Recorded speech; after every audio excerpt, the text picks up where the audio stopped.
Self-improvement is melting your brain. There are a few people who believe self-improvement leads to self-doubt, anxiety, and even depression.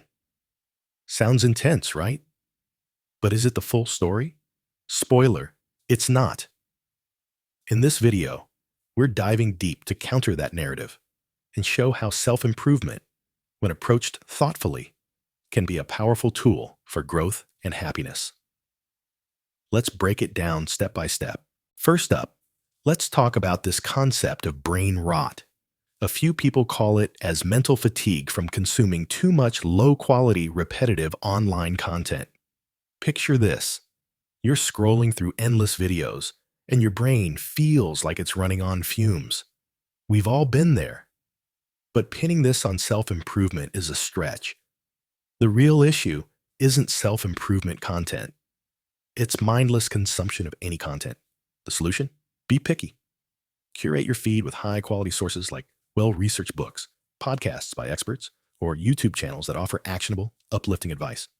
For example, try creators who break down complex topics like mindfulness or productivity into bite-sized, practical tips. Your brain isn't melting. It's just begging for better fuel. Think of it like food.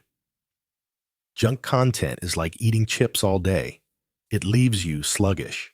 But nourishing content? That's a balanced meal for your mind. So next time you're diving into self-improvement, ask yourself, is this content adding value? If not, swipe away. You've got the power to choose. You know the type. You're not trying hard enough. Get up at 5 a.m. or you're a failure. Ouch. That kind of hype can make you feel inadequate. And I get why it's a turnoff. But let's not throw out the baby with the bathwater. Not all self-improvement content is like that. There's a whole world of creators who approach growth with empathy and encouragement. These sources remind you that growth doesn't mean you're broken. It means you're human and capable of amazing things. Here's a tip. When you find content that feels judgmental, pause and pivot. Seek out voices that lift you up, not tear you down. And here's a pro move. Start your self-improvement journey from a place of self-love. Tell yourself, I'm already enough, and I'm choosing to grow because I want to thrive. That mindset shift makes all the difference. Another big point Toyn Saj raised that viewers get stuck in a cycle of watching self-improvement videos without taking action, leading to what's called analysis paralysis. It's that feeling when you're so busy learning how to improve that you forget to actually do it. Been there? Me too. But here's the truth. Self-improvement isn't about hoarding knowledge. It's about applying it. The fix is simple but powerful. Focus on small, intentional actions. Let's say you watch a video on time management. Don't just bookmark it and move on. Pick one tip, like the Pomodoro technique, and try it for a week. Set a timer for 25 minutes, work on a task, then take a 5-minute break. Track how it feels. Did you get more done? That's progress. To make this stick, try the one action rule. After consuming any self-improvement content, commit to one small action within 24 hours. Reading about gratitude? Write down 3 things you're thankful for. Watching a fitness video? Do a 10-minute stretch. Action turns inspiration into results, and that's where the magic happens. Some people point out that self-improvement isn't new, citing ancient philosophies like Stoicism and the growth of the self-help industry. And they're right, humans have been chasing growth forever. From Aristotle's teachings on virtue to today's mindfulness apps, the desire to be better is timeless. But that's not a flaw, it's a feature. Self-improvement evolves to meet our needs. In 2025, we've got tools our ancestors couldn't dream of. Apps like Headspace for meditation, Notion for organization, or even wearable tech to track our habits. These aren't distractions. They're resources to make growth easier. The key is to use these tools with purpose. Don't just download every app or follow every guru. Pick 1 or 2 that align with your goals. For example, if you want to build a morning routine, Visit selfhelppowers.com for curated resources and try an app like Streaks to track your habits.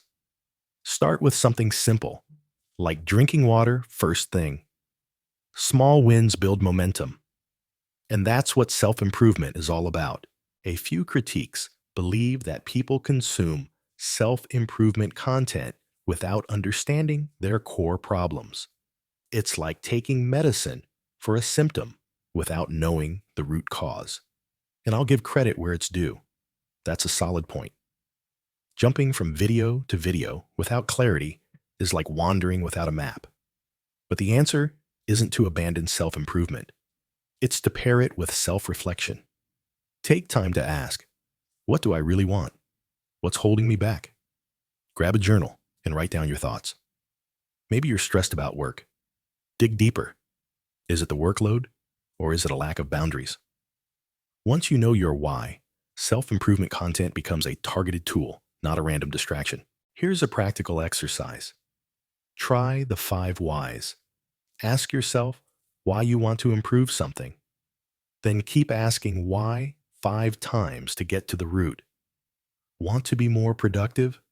Why? To have more free time? Why? To spend with family? Why? Because connection makes you happy. Boom.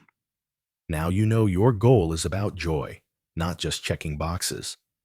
Use that clarity to pick content that serves your true purpose. A few people feel that stepping back from self-improvement to focus on self-reflection and societal behavior instead of seeking answers online.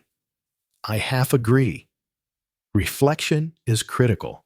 It's the compass for your journey. But you don't have to ditch self-improvement to reflect. They're two sides of the same coin. Reflect to understand yourself, then use self-improvement to act on that understanding. And you don't need to swear off YouTube.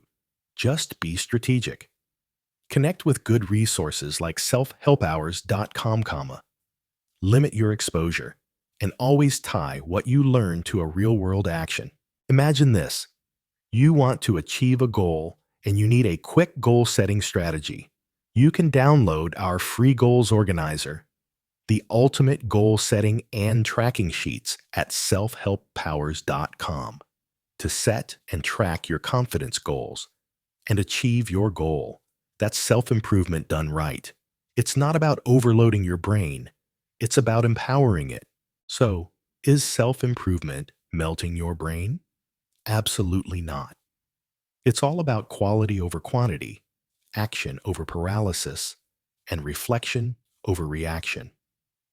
Self-improvement isn't the problem.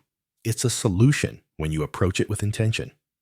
Start small, stay curious, and celebrate your progress. You're not just improving, you're becoming the best version of you. If this video inspired you, smash that like button, share it with a friend, and drop a comment about your favorite self-improvement tip. Want more content like this? Subscribe and hit the bell so you never miss a video. Let's grow together